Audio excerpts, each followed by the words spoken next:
Hello everyone and welcome back to Every Other Saturday. So in today's video we're going to break down and discuss that fantastic 5-0 win against Ross County.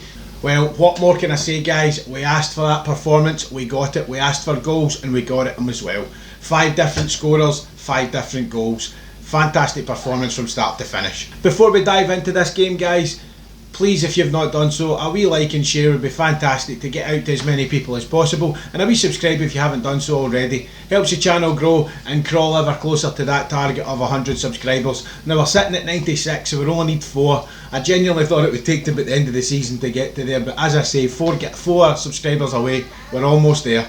Apologies as well, guys, this video's a little later than usual. We're in the next day, I appreciate that, but I finished my work last night at 6. I didn't get home till a wee bit later, plus it was my wife's birthday and I wanted to spend some time with her. Don't get a lot of time together with the work the way it is just now, being as busy, so wife comes first. Let's not waste any more time though, guys, and we'll dive straight into today's video. Every other Saturday's my half day off, and it's off to the match I go.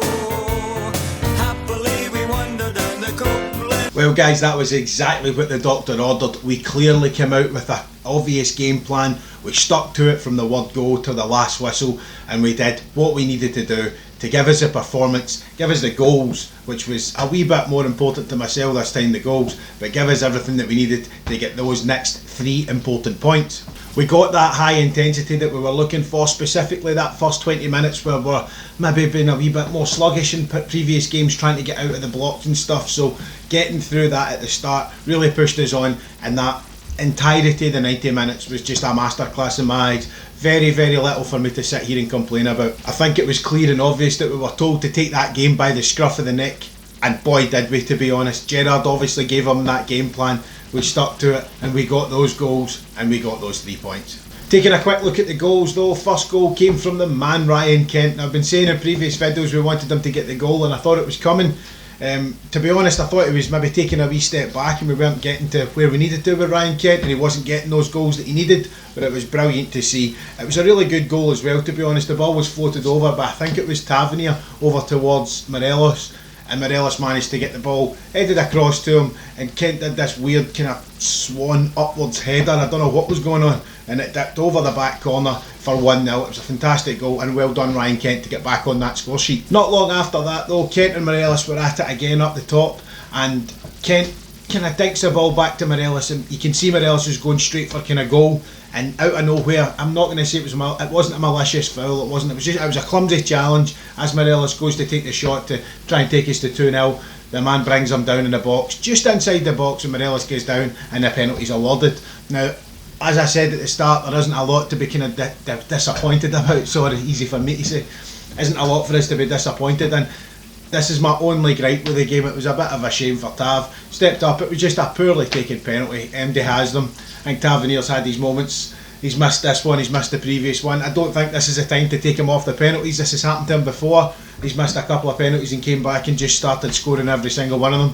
Let's be honest, guys, penalties are a 50-50. You have to make an attempt, a good attempt at scoring, which that wasn't, but I think it's time to be hasty and take Tav off penalties just quite yet. Not long after that we had goal number 2. Now, it came from another cross, as you can imagine. I think it was a corner kick this time. Ball played in, and it gets to the widest open space in the middle of the park. It was really, really poor defending, to be brutally honest, from Ross County. Probably their worst moment in the game, if I'm honest, looking at what I've seen. Again, I don't know if I've mentioned, I never actually managed to see the game being working. I seen the highlights and I got a kind of play-by-play, but again, Scott McFarlane, once again, thanks again my man, kind of going through what was happening in the game. But as I say, the ball was crossed in, Helander in the middle of nowhere, and don't get me wrong, he took it very well. He got up really high, he got a lot of power behind the neck, and he got the ball straight in the back of the net. But again, it was a really, really poor moment from Ross County. Really bad defending, but a fantastic goal from Helander. And about 10 minutes after that, we had Joe Aribo on the messy, like mazy run and finish, to be honest, as well. It was beautiful to see. Now, I've seen Aribo getting a bit of kind of critics on Facebook and Twitter and stuff like that, but maybe not contributing as much as he should be because he starts nearly every game. Now, not really my opinion, to be fair. Yes, he could always put the ball in the net more, but I think Aribo does a lot more in the middle of the park and towards the final third as well. But with that being said, I can see where they were coming from, to be honest, because there was a game there where everything he seemed to do, he was losing the ball and stuff, but today was not that case. That ball, it was fantastic watching him take that. He managed to jink in and out and do his usual and get the ball into the kind of a narrow part of the box. And to be honest, you wouldn't expect him to be scoring, but he managed just to swing that ball round the back of Laidlaw and get it in. It was a fantastic goal to see for number 3. There was only about 10 minutes left in the first half after that, and to be honest, there was a few chances here and there, but nothing really to be writing home about. But we went in at half time with a very confident and strong position. Coming out though and into the second half, looking at what I seen, I don't know if it was the way it was edited, but it looked like the first kind of 10 minutes of the first half were kind of mainly County. So I don't know if that was the way it was. Again, comment section below if it wasn't. Again, never seen it, so I hold my hands up. But it looked as if they came out with an obvious kick up the backside, shall we say. I think Yogi's obviously said to them, look, get out there and try and get something back, because they came out and it looked like a wee bit of determination behind their heels. And the first couple of chances were theirs. Yes, they didn't finish them, but they got those chances. And again, after that, there wasn't a lot of Ross County coming in. I think they kind of went out to see if they could get an early second half goal, but it wasn't to be for them. About 15 minutes into the second half, we've seen the substitutions starting. So we've seen Kamara coming off and making way for Zungu. Aribo made way for Itten, which was great. Not seeing him starting kind of sucked for me, but at least he got on the park. I do like to see him getting more and more minutes. Also with Zungu coming on, seeing him getting minutes in the legs as well. And with the, I know it was just the highlights, I don't get the exact same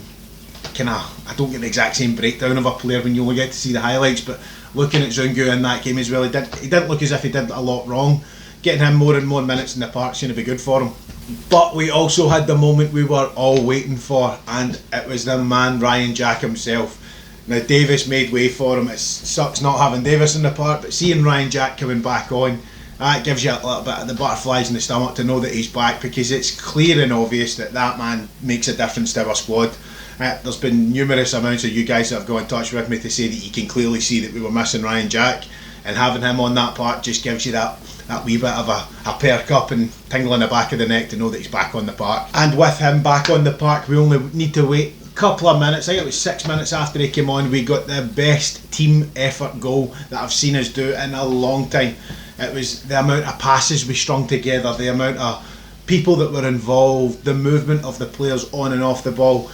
And it rounded off with a fantastic wee side foot effort right into the bottom corner from Ryan Jack with such a good movement. I mean, I know I'm not doing it justice, but with such good movement from the team to then get a finish from Ryan Jack, crowning off his return back into the squad with a goal. Fantastic. It was written in the stars for me. It was fantastic to see. Now, just touching back on the substitutes again, in about the 70th minute, Tavernier made way for Nathan Patterson. It's good to see Tav get a break, because we know that between him and Goldson and players like him and McGregor, we rely on them a lot, and having them on the park all the time leaves them open to injuries and niggles. So having people like Patterson, who came on and did well, having people like him to come in and take his position and give him a wee break when you're up so high, specifically 4-0, that allows us to have that rotation again, and Patterson coming on was fantastic. Now again, with substitutions, in the past, not so much this season's gone by, I've seen Gerrard getting a lot of slack and stick about the fact that he doesn't make substitutes at the right time or the correct substitutes. This season's been slightly different for me, but today, or yesterday's the case maybe, it might actually have been a perfect example of him making the right substitutes at the right time, because every one of his substitutions made that little bit. They made a wee bit of an attempt on the game. They changed it. They kept it going. There was no substitute, and the game shrank into itself. The game kept going with those subs. Is what I'm trying to say. So getting slack for substitutes is I think that's a thing of the past now for Steven Gerrard. Our fifth and last goal came once again from a cross ball from a corner, I think it was, and the ball came floating over, and Connor Goldson just manages to get the touch on it, sending it into the corner, beating Laidlaw. Don't get me wrong, it wasn't the most clean of all our finishes, but again, every goal's a goal. He manages to get a right good touch on it just to change the trajectory of the ball and get it over to that corner. It was a wee bit difficult for Laidlaw to get his hands to. Now that is a big goalkeeper I do rate, to be honest, but I think that game today made him look terrible. 5 goals never really gives a goalkeeper a massive kind of boost, so fair play to Rangers on that one. But giving Ross County their dues, to be fair with that, they didn't come out and sit back. They didn't have this anti-football carry-on that a lot of teams are bringing to Ibrox at the minute. They came out, they did try their hardest, they tried They tried an attacking formation and they tried an attacking mindset, and to be honest, I think yes, Jogic tried his best to get some form of reaction from his players, and I think he did, but Rangers just turned up and showed you exactly that that's not what you do at Ibrox. The place is a 100% fortress right now. You're not coming and taking anything from us, you're really not. It was a fantastic, well worked and oiled performance from us, and that's just not what you do at Ibrox just now. Well done to the boys for it, I have to be honest. Now, touching quickly on man of the match, looking again, didn't see the full game, which is annoying because I don't like giving man of the matches when I can't see the full game, but looking at it, I have to give it to Hadji because he seemed to cover pretty much every blade of grass. He was getting involved, he was in and about most things I did actually see. He got a couple of chances away again. Yes, he never had any goals today, but let's face it, we had 5 other goal scorers. Yes, he never got any goals, but I'm giving the man of the match to Yanis Hadji today. And also with goal of the game, this is where I've been kind of tossing and turning on this one, to be fair, because there was 2 fantastic goals in my eyes. You had Aribo's beautiful masterclass goal, which was Messi-like, and you also had the beautiful team goal, to be fair, topped off with the returning Ryan Jack. Now it's very, very difficult to take them and go and try and pick in between the two. So I'm not gonna. This is my channel and I'll pick. So I'm gonna give it to both of them. I'm gonna give goal of the game to both of them because I don't want to pick. They were both fantastic. Let me know though. Let me know exactly what you think of goal of the game and man of the match and stuff like that. Am I right? Am I wrong? What was your opinion? Get down in the comment section below and let me know exactly what you are thinking and get involved and see if we can get a wee discussion going on that one. So in a recap, guys, I'm a very, very happy bear. I didn't get to see the game, but what I did see was great. Puts a big smile on your face, specifically when we're coming out of the games from last week and the week before, not putting in the type of performance we were used to seeing, and we turn around and we put that kind of level of performance in. Kind of frustrating, you don't see it all the time, but you're never going to see 5-0 wins every week. You have to live in the real world with that one. So 5-0 win, 5 different goal scorers, high level of performance, just pass marks all round the pitch. From what I got to see as well, I haven't mentioned yet, but what I got to see, any kind of potential goals and threats coming backwards as well. McGregor seemed to get on it as well, so it looked to me as if we weren't going to be conceding either. So a 10 out of 10 performance, guys. Happy Teddy Bear. Minus 23 in the East End. I'm not going to sit here and tell you that it's completely over yet, guys. I'm not doing it. I'm not telling you to not get excited and start buying stuff for George Square, but I will be honest, I can't quite say it yet. I'll give it a couple of weeks yet. We'll make that gap get a bit bigger before I'll start opening my mouth completely, but it does feel good, to be fair. So that about wraps up today's video, guys, and once again, thanks for everybody for watching and waiting, to be honest, for the video to come out. I know it's a bit late, but wife comes first, guys. It was her birthday and I think she puts up enough with me, my football stuff. I think she deserves a wee bit of time every now and again, but thanks again, Chloe, much appreciated. But if you can, guys, drop a wee happy birthday down there for the wife, it would be very much appreciated. But thanks again, guys, watching these videos. It means a lot to us, it really does. We like, share and subscribe if you've not done so already, we very much appreciate it. But I've been every other Saturday and I'll see you on the next one.